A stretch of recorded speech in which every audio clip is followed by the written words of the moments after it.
Welcome back, everybody. We have had an incredibly eventful weekend. We can't wait to share with you. It's been really meaningful for us, but we're in Seattle. We're super hyped to be here. Back home. We're going to go over, like Sue said, everything that happened this weekend. It was very, very special. We're also going to go over all the results from last week. Are you a Megan or a Sue? The game results, teams clinching playoff spots. And we're back with the who Sue does not want to see in the WNBA It's probably going to change rundown. every day, every week. Yeah, listen, teams are hot, and That's sometimes from week to week, that's how it goes. Support for A Touch More comes from L'Oreal Paris. You'll be hearing more about them throughout the episode, but for now, a heartfelt thank you, and we'll leave you with their immortal tagline, because you're worth it. All right, well, we're going to start with you. Megan had a big, big weekend. Her jersey was retired. Number 15 will be worn by nobody else from this day forward. All rise. All hail. The queen has been crowned. Her jersey is retired. You are both the first player in Reign history, but I think maybe one of the first women in professional soccer in terms of America to have their jersey retired. There are I'm going out on a limb here. There are a couple more. I think I'm totally blanking. We'll put it in the show notes or however that works. But yeah, definitely the first for the Reign, which is just so special, and one of very few, if not the first. So what was it like? What did it feel like? Oh, gosh. Well, you were there. I was there. I was really overwhelmed all weekend, like in a overwhelmed way, but also in like a really beautiful way. I had so much of my family up here. My sister Jenny, my sister Sase, my sister Rachel, her partner Mary, and their two boys, Elliot and Nao. Austin was up here, little brother. Mom and dad were up here. Uncle Bob, Aunt Tina, Natalie, and little Reese were up here. Obviously, you were here. So many friends and family, and just obviously the organization is here. I was really trying to just take it all in. I just keep coming up to this like hilarity for myself that I obviously am fine being the center of attention, but then being in the center of attention, I'm like, this is a nightmare. You don't like it when it's planned. I don't like it when it's planned. You like spontaneous center of attention. Yeah. I want to like bust a move in the middle of the dance floor, or do something else. But yeah, it was, it made me a little uncomfortable, but also in a good way. There's like so many people that I love that I've shared so much with, Laura, Jess, Lou, Bill, obviously everyone. Teresa couldn't make it. She was taking one of her daughters to college, one of the original owners of the Reign. But so many people, and just to have that ability to hear them say these nice things, but also to thank them as well. And then obviously the moment in the stadium was incredible. And shout out to the Reign. They did a really, really good job. They did. It was incredible. I always find I had one retirement myself. And what I have always find in my retirement parties. What I have found in retirement parties is it feels like both a wedding, like I've never been married, but obviously I've been to a ton of weddings. It feels like what a wedding feels like. It's like, oh, your people, there's so much excitement, you're getting to share it. But simultaneously, like what a funeral might have felt like. Yeah. Because you're getting these people to say, all these people are saying these nice things about you while you're there. Yeah. So it can be uncomfortable, but it is because you've done so much for this organization, for the world of soccer. So when you think about your legacy, how would you speak on it when it comes to the Reign and the city of Seattle? I think in a lot of ways, seeing all the fans and seeing the way that the organization sort of put on the whole weekend, like speaks to, I guess, what a legacy. It's weird to speak about your own legacy. I feel like other people write those and say those things, but it was just like so special to see the way that the fans showed up. There was a great crowd. The winning goal, I guess that's a little piece of perfect. That's a little piece of my legacy. Emery hitting the pose, which is like making me tear up now. That was really sweet. Chef's kiss on that one. Yeah. Shout out Emery. That was baller. That was a baller little move. You should like, you need to thank her. Yeah. I did. Find like a real cool way. I did. Yeah. like I texted her last night. But it was like so sweet. But just seeing like all the people in the stands with pink and purple hair, and like seeing how, you know, equality focus and like activism focus our fans are, is always like flags, you know, going off, whether it's like pride flags, I said during my speech on the field, pride flags or trans flags or Black Lives Matter flags. Like there's always, you know, that is present. Just the whole sort of like motif was all like a light purple, was really beautiful. And then obviously being able to share those special moments with, you know, the people that I love the most. So hopefully I left people being entertained and feeling like they can be themselves. I know I always wanted that, but I feel like I shared just a really amazing 10 plus years here, and hopefully people felt the same way. I think they did. I certainly did. It was very emotional walking, even just being in the tunnel before I even kind of walked out. The tears were flowing. I had Harvs from the locker room chirping in my ear. Trying to get you to smile. Yeah, trying to get me to smile. Had some tears. And then once I got out there, I just really tried to like soak it all in and live in the moment. You told me that. I was asking you all the advice leading into a weekend like this in all your retirements. And you really just said like, just really try to like soak it all in and just kind of take in every moment.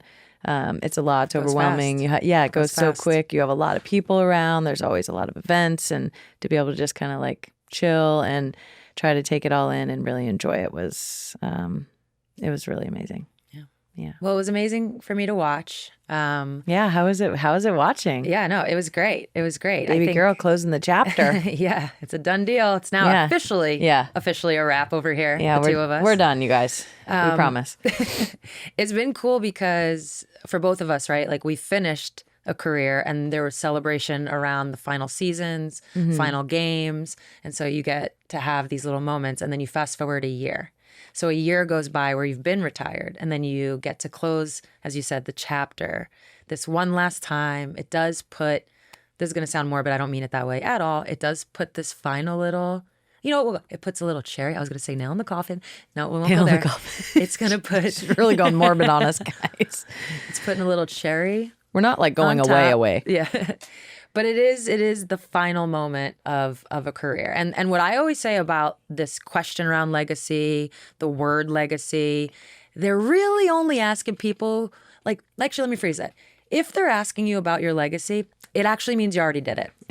It's because you actually have one. They're not asking people. Yeah. Nobody's asking someone about their legacy if they haven't done shit. Yeah. So that in and of itself, I think says it all.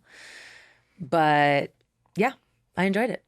I had a great time. It was fun to watch you doing your thing. Your speech was great. You got the pose at the end. Yeah. That's the little poetic. So, what a nice. That was good. I saw Jane just absolutely sprinting, getting over to get the pose. That's why I did it the second time. Jane, longtime photographer. Shout out Jane for the rain and the storm. And Jane G. Jane G. Jane G photo. Iconic. I just saw her just cute little self scurrying on over. So I was like, okay, Jane, we'll get this moment. Well, we've put a ribbon on your career, but obviously a big part of what you've done has nothing to do with scoring goals and doing poses. It has to do with the impact. And there's been big news in the soccer world, in the NWSL world. There is a new CBA.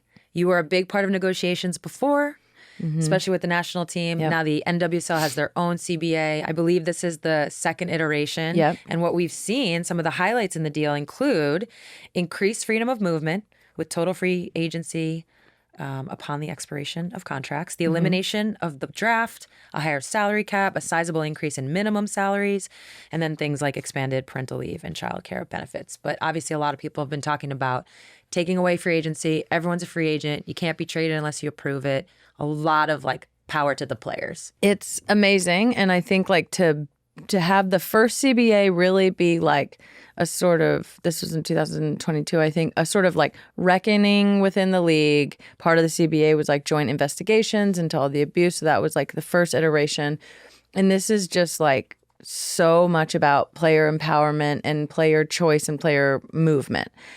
I'm really interested to see kind of how it all like plays out and like how it, because there's one thing to have CBA and then you got to live into it, and that's the real. Well, the dust has to settle. That's the real CBA, the one you like live into as a living document, as they say. But to me, it screams like much more Euro model, and I think it's going to easier allow, younger players and talent to integrate into teams. It's already kind of happening. It's like we still have the college system, obviously, but then younger players are signing. We've seen, like Alyssa Thompson, I think is like a perfect example. Olivia Moultrie, another example. So now I think that's going to be a lot easier. The draft is just going to be wide open. It's all going to be there is no draft. Players coming out of college who would have gone into the draft. It's just going to be teams having to, recruit them or players trying to, knock on doors and make a team. Mm-hmm. I love the idea of the player movement and the free agency and the autonomy over where you live, how you set your life up, what team you want to play for. I think also in attracting international talent, I think international players are like, what do you mean? I can be traded? This is like insane. I signed in, wherever, Seattle, and now I'm going somewhere. Like it's just insane to them. And I think it does really turn them off a lot. Like at any time you could just move and change. So I love that for international talent. But also, I mean, I've been, a part of teams and luckily I've never been traded, but where people just up in one day, they're moving their whole life and it's not a lot of support and like you didn't choose to live there. So I love it. I'm interested to see how the parity goes in the league with this. Obviously, there's salary cap, which is going up in the next few years. Minimum salaries are going up in the next few years. But is this like whoever has the most money is just going to be the best? Well, something that I read, Lindsay Gibbs did a great little breakdown that I read the other day. And something I noticed that is really interesting, because I know this come up in the WNBA negotiations at times, is this idea of an audit. So yes, no, player movement, no free agency, all the things. To your point about parity, the way that they're trying to like counteract that is, I forget the terminology, but even though there's no max salary, there are audit rights. So teams can be audited. And so people can deep dive into there. I think that's how I read it. Well, I'd like to submit a couple teams. Okay.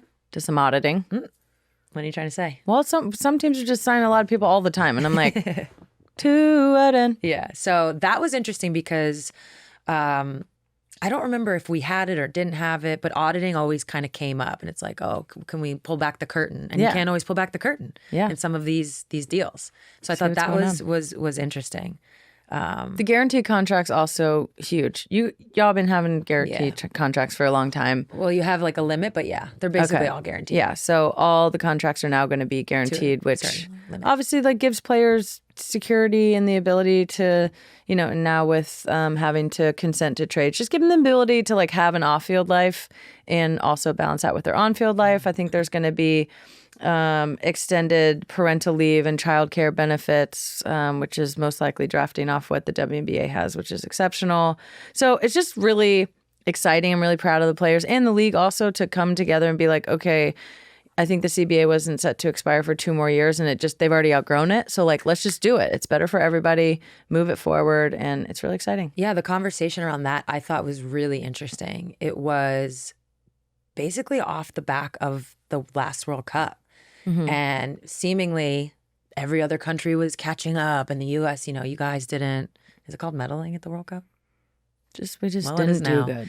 We just did bad at the World Cup or whatever it's called. We didn't win it, and there was a concern. And that, to me, what I love about this is I think there are times when a league, meaning when the players of a league, the union, and the league itself do have to kind of, fight with each other, chip away. And the negotiations can get a little feisty. Then there are times where it's got to be kumbaya. Yeah. Like, listen, we're trying to figure this out. We're all doing the we same need thing. The best deal for both sides. Like, there's no point in scratching and clawing at all times. You have to have a little bit of a kumbaya. And I thought the fact that the World Cup performance set off some alarm bells and that both sides were like, okay, we got to make sure we can bring international players here. We got to make sure we're track talent. Yeah, making this a global CBA, really. Because it does fit. You've told me this. It does fit into the European soccer model. Yeah. Honestly, basketball, this would never work. Why? It would never work. It would just never work. Why is it not going to work? I like the no trades and draft. No, it's the lack of free agency, the no draft. Although I am curious, I've read this as well, and I agree. The draft is an event, so you guys, I would love to like replace the draft with something. I don't know what that would be. Maybe like how kids do college letter of intents, where it's like Yeah. a great international player sitting in front of 3 hats Dun, dun, and she dun. picks up one. Anyways, Rain FC. the thing about basketball in our conversations is where I've landed, the difference and why it wouldn't work. Basketball, it's like the rosters are smaller. You're only playing 5 players. So you can't afford, a league can't afford to have 12 people, the 12 best players go to one team and like there's parity. No. And I think in soccer, it's a little different. You can actually have super teams and it doesn't automatically lead to some form of domination. The games just don't lend to that in the same. Whereas the game of basketball lends to domination if you're too stacked. And Yeah. so you have to have things in play.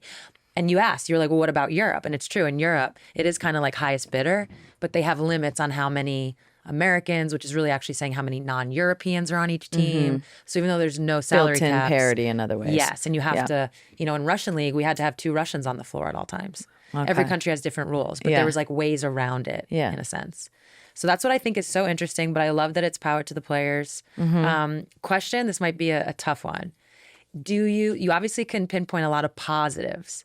And a lot of times what we learn in these CBA negotiations is you start to live into it and then you start to see like, oh, for the next one, we're going to have to do this. Can you even project like a hole that's going to get exposed? I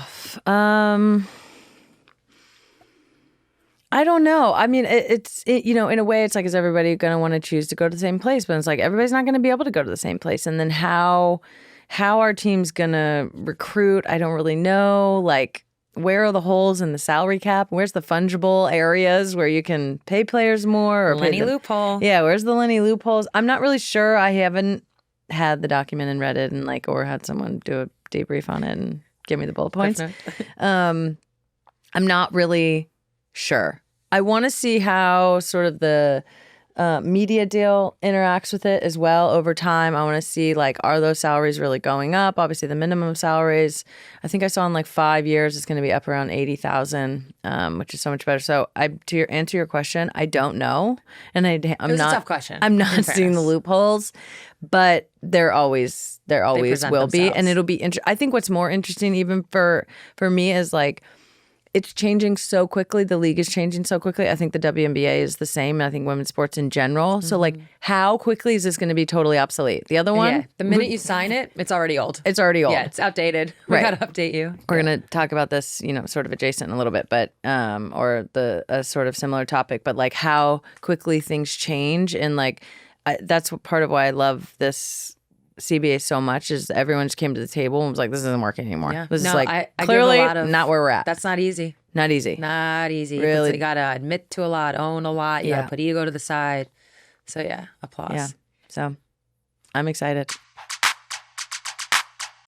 Support for A Touch More comes from L'Oreal Paris. Let's talk a little bit about inspiration. While it's everywhere, some moments and people really stay with you. Do you remember a specific moment that inspired you, Megan? I think my specific moment is going to the 99 World Cup and seeing the gals dominate. And I was like, oh my gosh, this is a real thing. This could be me. This could happen. See it, be it. Yeah, exactly.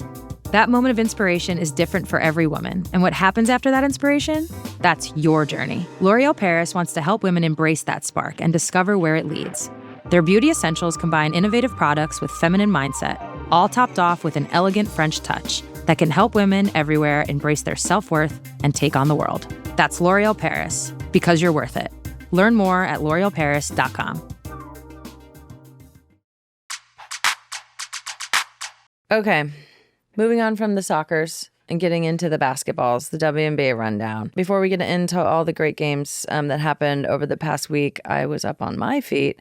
We're going to talk about a really special thing that happened this morning. As Sue said, we're in Seattle, and Seattle has named a street after ours truly, Sue Bird. It's called Sue Bird Court, right outside of Climate Pledge Arena. Mm-hmm. Tell me about the ceremony today and how special it was, even though I was there, but tell me what it means to you to have a literal street in the city forever immortalized. A literal street. How there was are it? people that are going to be door dashing And when they type in their address, and they'll be like, can you come to 101 Seabird Court, please? 10 Super Court. Yeah, 10 Seabird Court.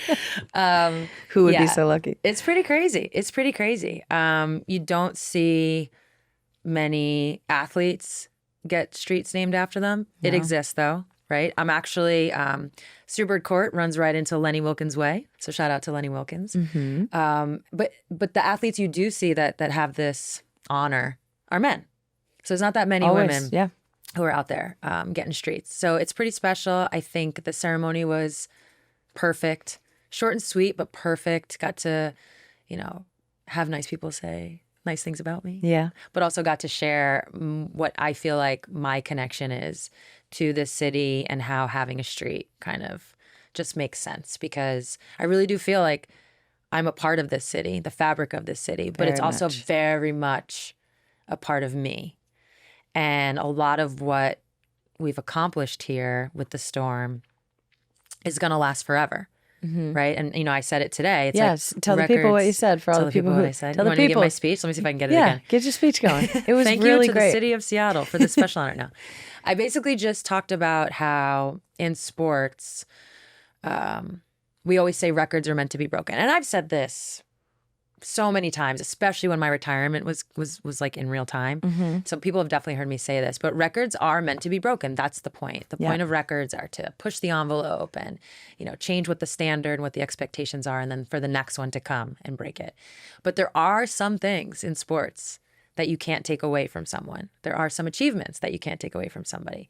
Championships, of course. For them things. But I think in my case, it's more so the people that I've met, the lifelong friendships, relationships, the memories that we've all created. And then there's this impact part off the court, right? Actually, CBA's, one of those arms. Let's go. Very much so. So when you think of it that way, it's like, oh, these things last forever. And so what I was trying to do is just make that connection between the things we've done together in the city, myself, the city itself, the franchise, so on and so forth, and how a street is also something that lasts forever. Yeah. I was like, so now I can add this to this wonderful to the list forever that I already category. have. Yeah, and just how it's really, again, back to Seattle being a part of me and me being a part of it. This street is just a celebration of that. And that was kind of the gist that I was going for. So it was really cool. I was glad I got to share that. Shout out to everyone who made it possible. The ownership, Don Trudeau for sure.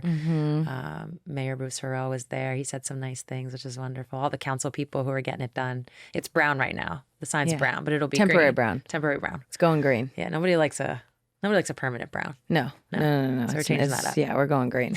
No, it really was like very special and very sweet. And I think anybody who knows you in Seattle, anybody who's walked around with you in Seattle, the same thing always happens.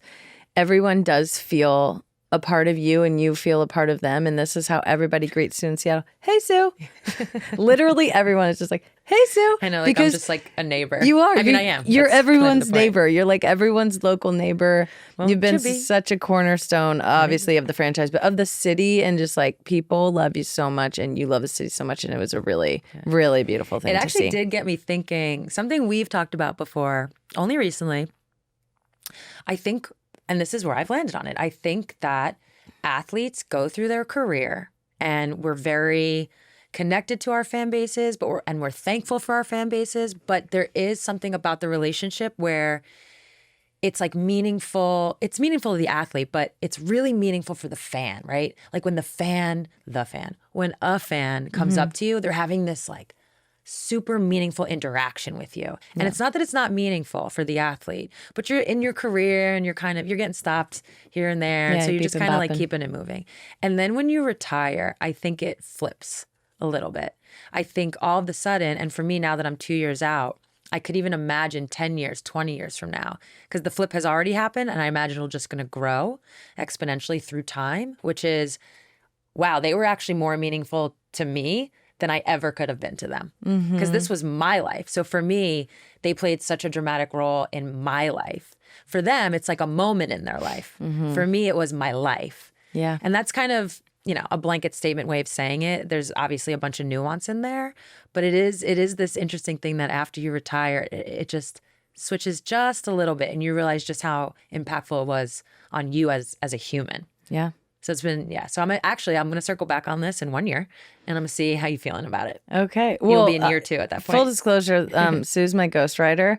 And you gave an ultimate assist for what I said on field during the jersey retirement. Well, it's because I regretted not saying it at 9. Yeah, go ahead. I was like, tell me how this goes. Let's nail this thing. Like you went through it. And just, you gave me the line basically of like, the fans are going to look up and see the jersey and they're going to think of me. Of course, that's like my jersey and all the things I've done here. But really, like when I look up at it and when you look up at yours and when you see to what you're saying, like you're going to see this your whole life. You're going to see 20 years of your life and the ups and downs and, all the people that you literally have seen for 20 years be there for all of these moments. So it's like incredibly special. And I agree. I feel like it's only just going to get more and more because it's such this like nostalgic, beautiful part of both of our lives. And we're so lucky to have played here for so long and have amazing fan bases. So we're very lucky. Another assist. Another dime. Okay, speaking of dimes, let's dive into the W. It's been wild. Is it? I think it's been great. It's always wild. The wild part has, we had in the last like 24 hours, 48 hours, we've had 2 like very close games. We basically had 2 buzzer beaters in the same game. Yeah. That was crazy. Yeah. We saw also the Sun and the Lynx clinch playoff berths. Exciting for them. It seems really early, but I guess they're just doing great. And we're going to, as we alluded to earlier, play another game of who Sue does not want to see in the playoffs. But take us through what's going on. Give us all the deets. Well, you mentioned the Lynx. And they had pretty 2 darn good. matchups. Yeah. Pretty darn good. Yeah, we didn't talk about them last week. I purposely didn't because they were already a team. The minute I saw them game 1, I was like, oh, this got legs. This has legs. I'm familiar with all the players. And the way I would describe the makeup of this team is you have a lot of steady eddies. You have a lot of people on that team that don't hurt themselves, which means they don't hurt the team. Smart players, yeah. You have a lot of people who have been role players on very successful teams in other franchises. And now they're all being brought together to essentially surround this budding star, which is Napheesa Collier. And I don't know, they're vets, they're mature. And then, of course, I'm very familiar with Cheryl Reeve and just how she coaches and every team you play against. Every Minnesota Lynx team I've ever played against, they're disciplined as fuck. Yeah. They don't make mistakes. Yeah. Even, by the way, so even if you're predisposed to making mistakes on that team, you just don't. It's like something happens the minute you walk in those doors. So even though these players aren't really like that anyway, she's now, bringing a whole other layer to it. And they just, they're super, they're really detailed defensively. And I learned this about Cheryl when she was an assistant with the USA team. When it was her scout, it was like, all right, they like to pass, the ball to this wing, and then it's going to come through the post, and then it's going to go over there. And she'd be like, so we're going to deny that pass. And if you deny that pass, you're screwing everything up. She pulls the pin out of things. Okay. So they're very detailed. I can get in the nitty gritty of all that. We'll leave it at that. And then offensively, they're sharing the ball really well. They're playing together. I think that speaks to who each individual players, like who they are. And they just play to their strengths. So it's been really interesting to watch them throughout the course of the season. Again, didn't mention them last week because they played Washington twice and they won both games. What do you say about Washington? They're in the lottery. It wasn't like a lot to as of right now. No, it wasn't about Washington per se, but there wasn't much to, you playing the same team twice. So it's like, there's not much to get into. But now you move forward. Well, they played another team twice. Vegas Aces. And even though the Aces are sitting in 5th, they still have this, and it's going to linger for a while. There's still like a little bit of an X on their backs.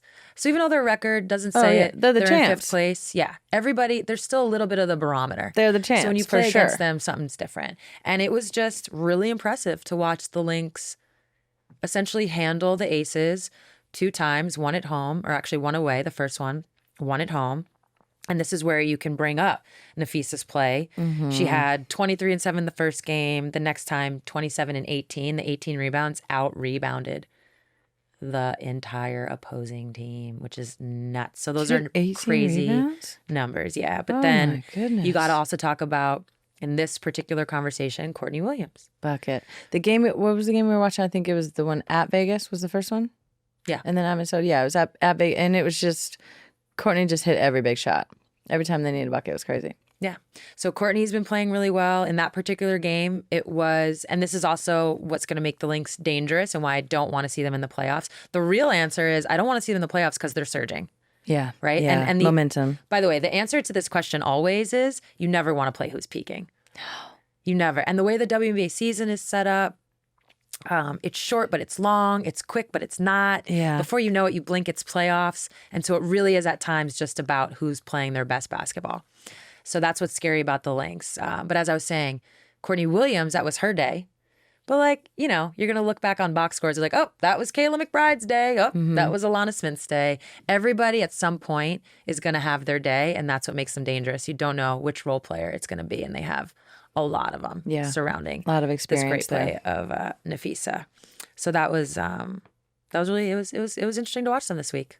I love that. Another huge storyline in the W is she's French, but she's not. Is she?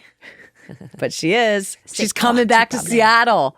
Gabby Williams. She is French. She really is French. Yeah. You want to know when I knew she was French?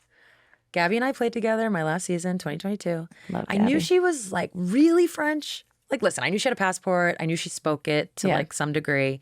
When she was she actually sat next to me in the locker room where we practiced. And I came into the locker room once and she was doing voice notes in French. I was like, oh, you're French. French. And I was like, do you dream in French? And she was like, sometimes. I was like, game over. Yeah. Bye. Just give me your passport. Yeah. Give me your American passport right now. You're out of here. So the Storm have re-signed Gabby. Tell me about it. Yeah. I feel like this exciting. is a good thing for us. Yeah, it's a great thing for the Storm. Okay. She's now been here, 2022 for a full season. Last year for the latter part. So similar scenario. So she's familiar. She's comfortable. She's talked about how much she enjoys playing here, which is great. On the court, because she has a history here and with Noelle especially, and then with some of the other players, of course, hopefully that transition of like getting into it happens pretty quick. But the beauty of Gabby is she can kind of just do anything you need her to do in whatever moment you're in. And so that will allow, I think, that process to move quicker. And then hopefully she can start to find herself within that. But yeah, she's been playing great. She looks great. The minute we walked in to the arena at the Olympics and we saw Gabby live, I was like, oh, damn, Gabby looks good. I was like, uh-oh. Yeah. I was like, someone's been like, she was always in great shape, but there was just a difference in like the composition. Very in form, very in shape, coming off an incredible Olympics where she led her beloved French team to the silver. So that's super exciting, and I'm so excited for the Storm. Yeah, I love Gabby. We're recording this on Monday, the 26th, and the Storm play. Speaking of the Mystics, they do play DC tonight. So it'll be a good step into what is this new roster. We'll see how it all fits, but I'm excited. I'm really excited. I think just like the infusion of like confidence and spice and like everyone's excited she's back. I think she's excited she's back. That's always a nice thing for a team to get. Like you're kind of in the second part of the season, like you're saying, it can be long, it can be short. We had the Olympic break, this, that. I feel like it's a good infusion of energy. Yeah, for sure. Right? And what I was getting at when I was talking about Gabby being able to impact the game. So Gabby can literally win you a game without scoring a point, without having an assist, without grabbing a rebound. Now, is she going to get those too? Absolutely. Right. But she just is, she's almost just like, she plugs. She just plugs some of the holes. Intangibles, yeah. And a I think good player. that's going to really fit with this team because we have already in Jewel, in Skylar, in Nneka. I mean, I can go down the list. Those three especially. We have people that are a little bit more like alphas. They're going to have the ball. A lot of the plays are going to be run for them, rightfully so. And so Gabby can kind of fill in, get in where she fits in and then build from there. So hopefully it does move. I love that. It does move quick. Okay, looking back at the past week, who's your player of the week? Player of the week. Ooh, player of the week. Yeah, I kind of already, spilled the beans. I think it might be the entire Lynx bench. No, it might be. No, I'm joking. I think player of the week, it's tough. I'm going to give Courtney Williams a little more love. So she's up for player of the week. I don't want this to be like the only player. So. No, just bright spots from last week. Thank you. Bright Stars spots from of the week. I think Courtney Williams is in there. Yeah. Of course, Nafisa, already discussed those two. I think the next one you have to talk about is Angel Reese. She's continuing to just rack up the double-doubles. So she now has tied a record. So she's tied Tina Charles' record for the amount of double-doubles in a rookie season. So she'll likely break that. Tina, and one she of the just best had ever, yeah. back-to-back 20 rebound games. That's wild. Yeah, it's crazy. That's so many rebounds. So many. That's I just like remember- when people have like a specific skill and it's just like they're the best at this like one thing. It's just so cool to see that. I love that. Yeah, I remember when Lauren Jackson first got a 20 rebound game, and we all knew it was coming because, like, you know, they have the stats up there. Yeah. You look. Everybody looks a little bit. And she was at course. 19, and we're all like, you're at 19, you're at 19. Like, go get it, Go get it. Go get it. Yeah. Go get it. That was a 2020 game for Yeah. her, too. So it is Yeah, big games. for incredibly Angel. impressive. Very quickly, speaking of Tina Charles, this is also a star of the week. Tina! A bright spot of the week. Tina has now moved in to number 2 on the WNBA's all-time scoring list. Wow. So impressive. Says so much about her work ethic, her obviously ability to score, which, you know, goes without saying. It also speaks to longevity. A lot of these league records, well, they're going to be totally different as we start to extend games. And, you know, we're at 40 games now. It's going to go, who knows? It's going to be like the first iteration of the W, the first X amount of years, and then like We're all everything gonna after be- that because, it's all different now. Yeah. We're all Roger Maris at some point. So but it does speak to longevity. A lot of these league records, to me, is more so about the longevity piece, which is not easy. And Tina, you know, as everybody knows, wasn't in the league last year.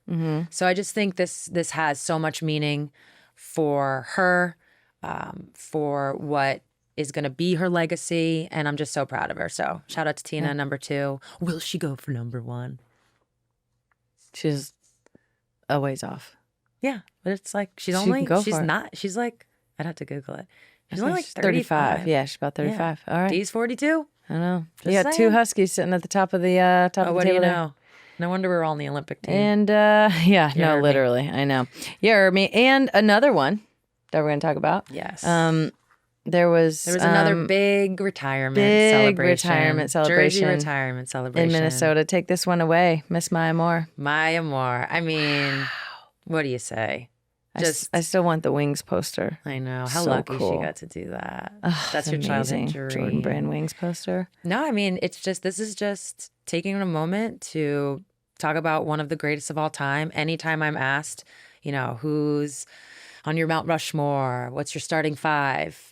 Maya comes to mind immediately. Yeah. She's one of the best ever.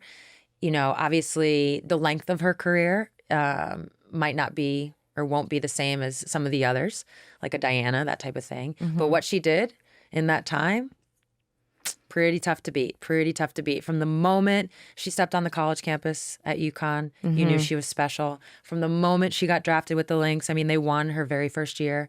And then I actually played against her. So in this time span, I was playing against her in the WNBA.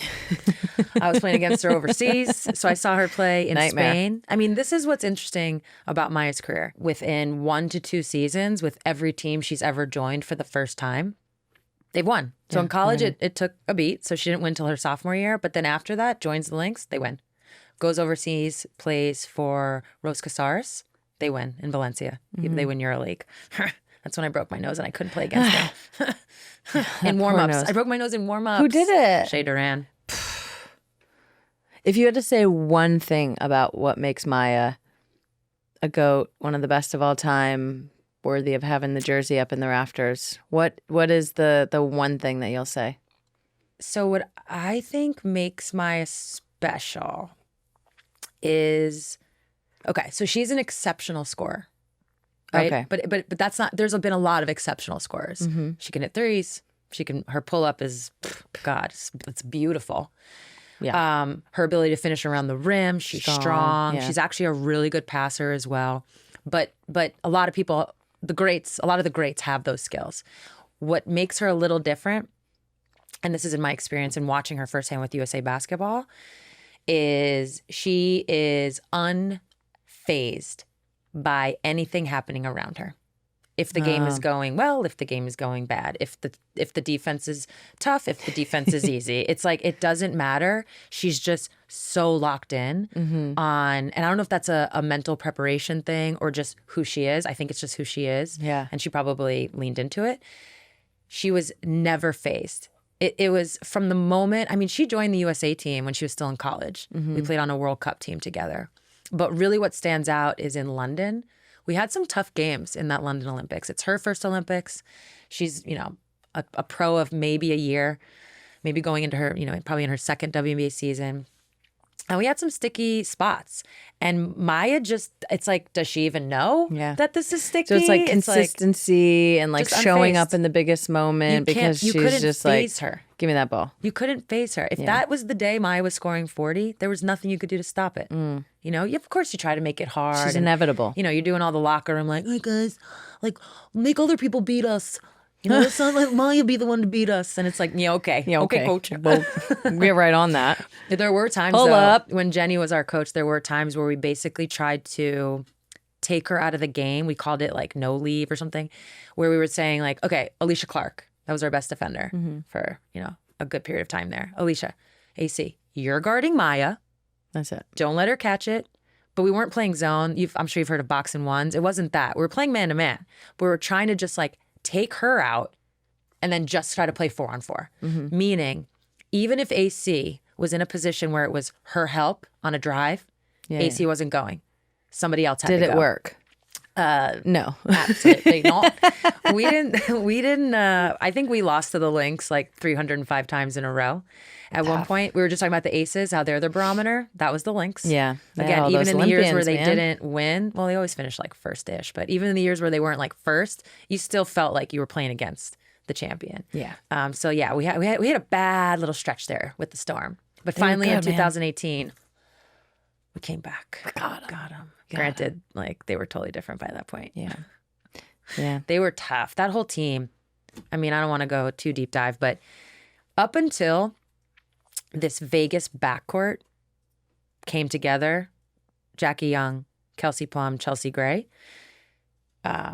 it was without a doubt. The Minnesota Lynx was without a doubt the best backcourt in WNBA history. Yeah, Maya, and Lindsay. And Lindsay. Poof. And I still think they're the best backcourt, but I do think the Aces have challenged that, but more so from a scoring standpoint. The Aces backcourt, those three, what makes them different and special is you have three players that are constantly on the attack offensively. You can't, constantly. Yeah. But Minnesota had other things going for them, like size, that backcourt. So anyways, without further ado, congratulations, Maya. Yeah, Maya, super deserving. amazing. And all your work off the court as well, course. and your social justice work and your commitment to that, and just the way that you've always carried yourself. You're just a legend. Some people don't need a long time to make an impact. Maya said, my work's done here. Thank y'all. Appreciate it. Yeah. It was really cool. Her jacket was cool. Her gold shoe thing was cool. It seems like Minnesota really did it right for her, and as she deserves. So that was dope. Congrats, Maya. Support for A Touch More comes from L'Oreal Paris. When you hear the words, because you're worth it, what do you think of? Probably L'Oreal Paris. It's their tagline after all. But beyond that, what does worth really mean to you? Empowerment, equity, knowing what you want? For me, knowing my worth means being able to be who I am all the time. L'Oreal Paris feels the same way. One of the ways they bring that sentiment to life is through their Women of Worth program. Every year, they search for 10 extraordinary female nonprofit leaders to be named Women of Worth honorees, to receive a financial grant to support their charity, mentorship from the L'Oreal Paris Network, and a national platform to tell their stories. Because it's time to celebrate these extraordinary women and inspire the next generation of female leaders. L'Oreal Paris, because you're worth it.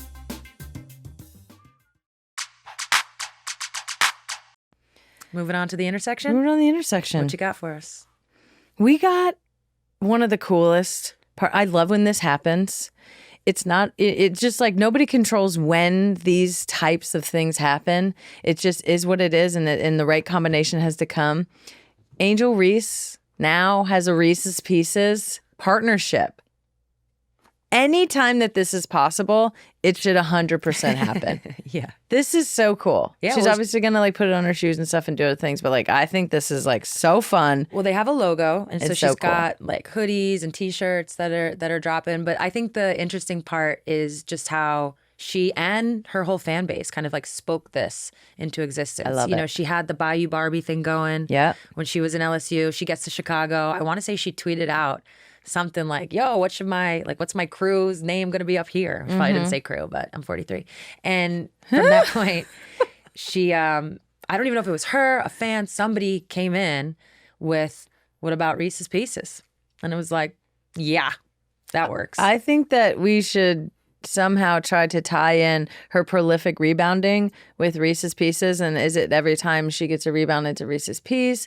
Is a pack of Reese's Pieces just called like Angel's Rebounds? Like, there's some other smarter marketing people that need to like get in on this, but I just feel like there's We something, can workshop it. there's something going on every time she gets a rebound. Pieces of Reese's. If she gets 10 rebounds, does the whole crowd get a pack of Reese's Pieces? Like, I don't know, something. I want to see it happen. Yeah. So that was cool. Congratulations to her, yeah. Yeah. Intersection, pulling the culture into basketball, and I just love to see it. Okay, the results are in. The voicemails have come in. Thank you, everybody who called in and left your responses to Are You a Megan or Are You a Sue? Packing edition. We also got hit on the side a lot about it from just friends, family, everybody. So let's hear some of these. We can't wait. This is going to be LOL. Oh, God. Tee it up. From the time the trip was booked until about 2 days before the trip, I am Sue. I am planning. I am making lists. I'm making sure I have everything. And then I start packing and I become Megan. And I'm like, well, I love this shirt and I don't have it planned, but I'll bring it just in case. And then I end up with way too much stuff. So That's right.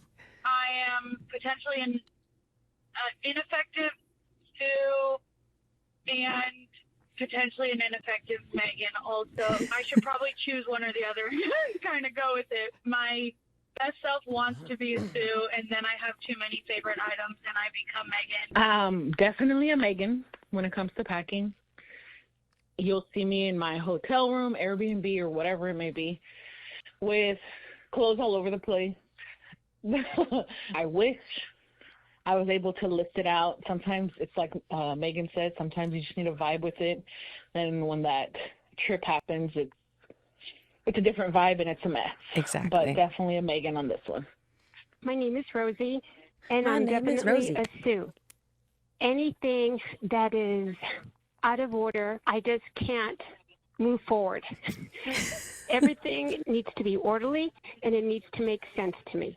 I'm calling to respond to Megan or Sue for packing. And in that regard, I would say I am a Sue Pinot. Reason being, I definitely roll my clothes to fit more in there, but I don't plan it out to a T. So I put some stuff in there to mix and match. I hope for the best.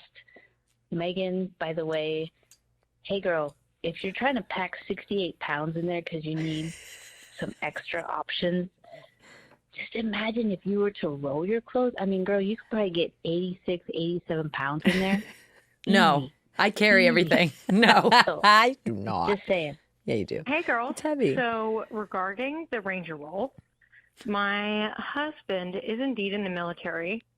The Ranger role does work in some circumstances, in others it does not. And I just want to say I'm a swaggin here because Swaggin'. I write Where'd out the all W the come outfits from? that I would need, and I plan those. But then I walk into my closet and I say, what can't I leave behind? And essentially, it's all my favorites, or anything that's comfortable, or anything that's neon, or anything that is That took a turn. muted, demure, if you will. So could you guys add a third Anything option that's here? neon. Oh, Yeah, my there's a third gosh. option. It's called swaggin'. It's called swaggin'. I don't know where the W comes from. I don't know, but I'm into it. Yeah. All right. I loved it. That was hilarious. I also throw my favorite things. That's also Yeah, difficult you got. when you see something. You're like, oh, it's not planned. Let me just take it. Let me just take it. I always Yeah. lean in on the side of taking. Yeah, that was great. That was hilarious. I mean, the Ranger role sometimes works and sometimes it doesn't. I agree. Sometimes it's just like that. Things don't need to be. They get all wrinkled up. Certain items of clothing or maybe pant. I don't know. It's You're just, ironing everything regardless. Yeah. Well, the thing, not Yeah. everything, but the Yeah. things you need ironed, you're ironing. Yeah. True. Yeah, I would say the only time I don't Ranger roll is when I've got plenty of space. Like I'm not yeah, trying to and make then you it can fit. just kind of you like put throw it it in. in. We're Yeah. good. Yeah. Yeah. Because you can't have a mean, suitcase that's like Ranger rolled up, but then there's all this dead space. no, it's just because going to move all over. The Ranger rolls will fall right out. Yeah, so it's pointless. I don't know if I should try a Ranger roll if I'm getting up to 86, 87 pounds. That might be too much for me. Yeah. I can't even pick it up. Well, the good news is because we've had such a wonderful week and weekend, we don't have a bicker of the week. So we're going to have to hold off Everything's been on that. perfect. We've just been getting along great. But we will leave you with a touch more. Always. Yes. Obviously. The opening ceremony flag bearers have been picked for the Paralympics. So excited. Yes. Everybody's been like, what do we do after the Olympics? And it's just like, You watch the You just Paralympics. wait a short amount of time and then we do it all over again. Steve Stereo, who's a wheelchair basketball player, and Nikki Neves, I think is how you pronounce that, is sitting volleyball. They will be bearing the flag for us over in Paris for the Paralympics. I'm so excited. I'm thrilled. I can't wait. I can't wait. I also get so into it. Yeah. I need you to get into it and with all the apps and I know. I'm working. I got to get I deleted them because I was like, okay, but we got to get back in. them back. Yeah. It's just also been really cool. I read some sort of article just about how the Olympics and also the Paralympics have just interacted with TikTok so much. So there's so many like different avenues to view. Obviously, Peacock streaming partner, you're getting like you can get every sport every time whenever it's live. So it's just so much more accessible, and you can kind of like pick and choose what you want, and I'm super excited about that. I'm excited as well. We've actually had the pleasure of meeting Tatiana McFadden. This is like her 800th Olympics, which is incredible. I forget the exact number, but this is I do know she already has 20 medals to her name. She's in track and field. Cool. Prolific. Yeah, eight of those are gold, 8 silver, 4 bronze. Hopefully that adds up to 20. She's going to be doing 5 individual events, so just want to give her a quick shout. Shout out. Yep. Another person I want to shout out, Jamal Hill. He's a swimmer, black guy. He has like a nerve condition, and so he can't really feel basically from like below. He can like walk and everything, but like the feeling is not quite there from like elbows down and knees down. But he's a 50-meter freestyle swimmer in the S9 category, so he'll be competing with other athletes that are similarly situated. What's really cool though is that he has this mission of teaching people how to swim, and like basically like swim safety. And by 2028, which he's from Inglewood, California, so it'll be home Olympics, wants to teach like 1 million people how to swim. Okay, that's so like really opening up, especially in communities of color, and making it a lot more safe. So shout out to Jamal Hill. We can't wait to watch you swim. It's going to be awesome. So pumped about that. A touch more, just the last little a touch more is something we've talked about forever. I'm going to let you go in on this. But Dejanay brought up her feelings about the games not being televised, Maya's retirement. So get into it, Sue. Yeah. Break it down for us. So basically what's been happening recently, I mean, it's been happening for forever, but these 2 events, Maya's retirement. Brought to light, yeah. Right. And as you said, the Connecticut Sun played the LA Sparks at TD Garden in Boston. It was sold out. Both of these events were not on national TV. And so there's been a lot of conversation from players, from fans. It's been everywhere around how this could be possible. And I think really where I want to take this conversation, because to me what it's really about is the idea that we always talk about in terms of investing in women, but in a little bit of a different way. So what I'm going to do is I'm going to give a pass. I'm going to say there's a lot of things in motion that didn't get these games on national TV. Some people blame Kathy herself. It's not Kathy's fault. Yeah. There's so many different factors and variables. So I'm going to give it a pass. It's terrible. They should have been on national TV, but I'm going to give it a pass. And this is why. It's like from now on, when I talk about investing in women's sports, this is what I mean. I mean, stop doubting it and start looking at the potential and make projections based on that. Like enough of the doubt, enough of the like, well, let's circle back on this in a year or 2 or 3 and see if it's still happening. I wonder if they can sell out TD Garden. We're already past that point. Yeah, we are past we already this point. know it. So now investing means like investing in the projection of. Yeah, the potential. Yes. Yeah, we always talk about this, whether it's like our contracts or these TV, contracts or putting games on TV. It's always like men get invested based on their potential. NBA player, whoever, comes out of college, he's great. They say, this is what we think he could This is what we think you could do for us, and so this is what we're going to pay you. With women coming to college, we don't get that. They're like, well, I don't really know what you're going to do. You do the unbelievable thing. I mean, I say Literally this about the impossible I say thing. this about myself in 2019, and it's like you do the absolutely impossible thing. You catch lightning in a bottle. You do all this. You win. Yada yada yada. And then they're like, well, I mean, are you going to do it again? No, like, is that because now we didn't pay you before because like we didn't know, so like we can't really take that leap of faith. I'm like, meanwhile, we're taking all the leaps of faith.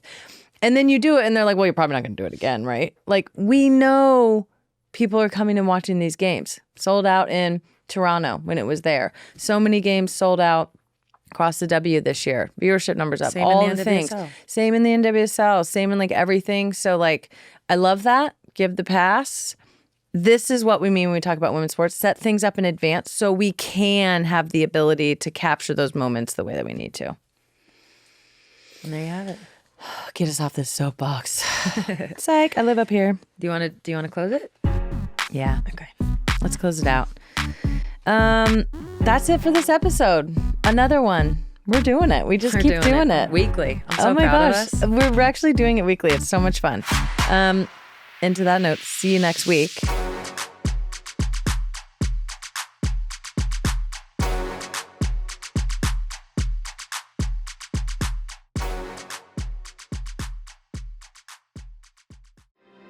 Thanks to L'Oreal Paris for their support. We've long heard because you're worth it. But it can be hard to really take those words in and believe in yourself. L'Oreal knows that every woman's journey to discovering their own self-worth is unique, and they want to be there for every step of the way. Whether it's as simple as making you feel beautiful when you take on your day, or as impactful as giving financial support to an inspiring woman's vision to help a community, L'Oreal is there. When you embrace your worth, you can change the world. No matter the generation, no matter the obstacles. Learn more at l'orealparis.com.